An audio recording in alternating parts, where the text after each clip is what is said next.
When Khalil Conteh turned 18, he thought life was finally giving him a break.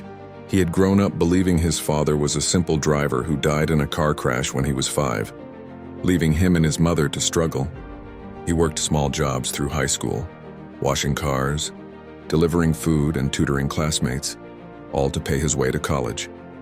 On the night before his departure to university, his mother handed him a sealed envelope. "Your father wanted you to have this after your first year," she said softly. Inside it was a note written in neat handwriting. "You must learn who you are when money means nothing." Khalil didn't understand it, not yet. At Roquel University, Khalil lived like an average student. He stayed in a shared dorm room that smelled like noodles and ambition. His clothes were secondhand, and his laptop screen flickered every time he touched the charger.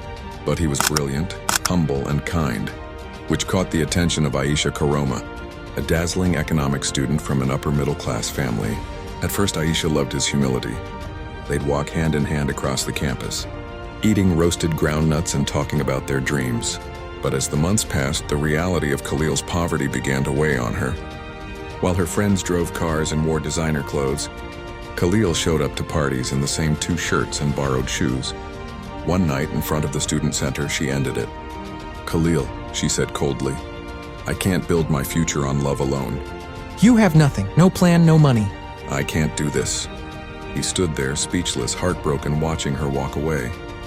That night, under the dim streetlights, he whispered to himself, "Maybe I'm meant to lose everything before I understand what's truly mine." What Khalil didn't know was that his father, Alhaji Soria Conteh, a billionaire industrialist, had faked his death and hidden his family fortune under a legal trust. Before his passing years later, he instructed Khalil's mother to let the boy live as a commoner through college, without revealing his heritage. The plan was simple: to test whether Khalil could handle wealth with discipline and empathy, and not arrogance. Through his years at college, Khalil worked multiple part-time jobs, led student projects, and even founded a small tech repair startup using scraps and broken gadgets. Though he was broke, he became respected, not for what he had, but for who he was. After graduation, Khalil spent 8 years traveling and working across Africa, teaching financial literacy in villages, building solar-powered community centers, and saving every penny. Then one morning, a lawyer named Barrister Jallo arrived with a sealed case. "Mr. Khalil Conteh," he said formally, "your late father left a final instruction. You've completed your test." Inside the briefcase was a deed, keys, and documents confirming that Khalil was now the sole heir to Conteh Holdings, a conglomerate worth $4.7 billion. Khalil fell silent. His mind drifted to his mother's quiet sacrifices, the nights he slept hungry, and Aisha's words, "You have nothing." That evening, he visited the same university, now as the keynote speaker for the Entrepreneurship and Integrity Seminar. The students whispered when he stepped onto the stage in a tailored suit, confident, radiant, and calm. As he spoke, he noticed Aisha sitting in the front row, her eyes wide in disbelief.